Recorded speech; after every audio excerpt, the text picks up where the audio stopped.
I'm any new province, and this is Net Benefits, the series where we explore the benefits of net decking in Pauper. This week we get to try out another one of the most interesting builds in the top tier of the Pauper metagame. We're playing Freed from the Real, which Bren06 took to a top 8 finish in the Pauper Challenge this weekend. Freed from the Real is one of the most consistent infinite combo decks in the Pauper metagame. The deck lists usually only vary in the way they choose to win the game. I usually expect Valakut Invoker or Rolling Thunder so that you can use your infinite mana to fireball your opponent to death. This list, however, eschews the red mana in order to use Viridian Longbow for the kill. I'm really excited to see how this plays out. All you need to produce infinite mana with this deck is to enchant a permanent that can tap for 2 mana, one of which is blue. That's because Freed from the Real reads like this. It costs 2 and a blue, it's an enchantment aura, and it says, enchant creature. You can pay blue to tap an enchanted creature, which is kind of cool. Maybe it can act as a pacifism.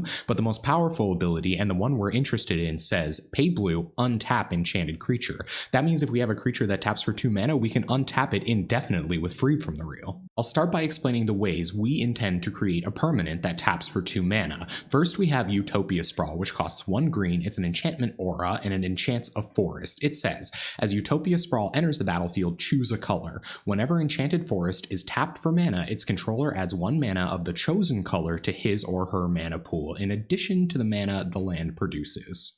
Next is Fertile Ground. It costs 1 green, it's also an enchantment aura, but it can enchant any land. It says, whenever enchanted land is tapped for mana, its controller adds 1 mana of any color to his or her mana pool, in addition to the mana the land produces. We also have 1 Gift of Paradise, which is a little bit more expensive than Fertile Ground or Utopia Sprawl, but it is our 9th effect. It costs 2 and a green, it also enchants any land, and it says, when Gift of Paradise enters the battlefield, you gain 3 life. That could be important. It also says, enchanted land has add 2 mana of any 1 color to your mana pool. Our last land enchantment doesn't necessarily help us produce 2 mana off of 1 permanent, but it does cantrip when it enters the battlefield, and it could help us fix our mana. It's Abundant Growth, it costs 1 green, it can enchant any land, and when it enters the battlefield, we draw a card. It also says enchanted land has tap, add 1 mana of any color to your mana pool. So we have our land suited up, and it can tap for 2 mana, but how are we going to enchant it with Freed from the Real if it isn't a creature? Well, first we have Wind's Endicon, which costs 1 blue mana, it enchants any land, and it says, enchanted land is a 2/2 blue elemental creature with flying. It's still a land. This could be useful for even just pecking in with it and winning the game that way, but it's sort of susceptible to Lightning Bolt and Doomblade, right? Well, not necessarily. It has the ability, when enchanted land dies, return that card to its owner's hand, so we're not always getting Stone Rained by this. Instead of a 4th Wind's Endicon, we have 1 Lifespark Spellbomb. It costs 1 generic mana, and it says, pay green, sacrifice Lifespark Spellbomb until end of turn, target land becomes a 3/3 creature that's still a land. So it's a 3/3, it's a little bit bigger, which kind of makes it somewhat different than Wind's Endicon, but it also has, pay 1 generic mana, sacrifice Lifespark Spellbomb, draw a card. This is great if we have redundancies. We only need 1 of these effects to go infinite. Finally, we have a creature to help us go infinite if we can't enchant up a land or turn it into a creature. This is Arbor Elf. It costs 1 green, and it says tap, untap target forest. So if we just have a forest on the battlefield that taps for 2 mana, we can play Arbor Elf, enchant it from Freed from the Real, and go to town with infinite mana. One of the biggest difficulties with combo decks is that they can be somewhat inconsistent. You have to dig to your pieces in order to win. Luckily, there are a lot of powerful card filtering spells at common. First, we have Preordain, which costs 1 blue, it's a sorcery, and it says scry 2, then draw a card. This deck is full of ramp, but sometimes we can't go infinite with all of that mana. In that case, we might want to use that mana to draw into our spell that helps us go infinite. That's why we've included Train of Thought as another card advantage spell. It costs 1 and a blue, and it says draw a card, which is pretty bad, but it has Replicate, which says pay 1 and a blue. When you cast this spell, copy it for each time you paid its Replicate cost. Sometimes drawing the top of our deck isn't going to produce the combo piece that we need at any given time. That's why we run some tutor effects to get them. First, we have Drift of Phantasms, which costs 2 and a blue. It's a 0/5 flying defender and can block Delvers,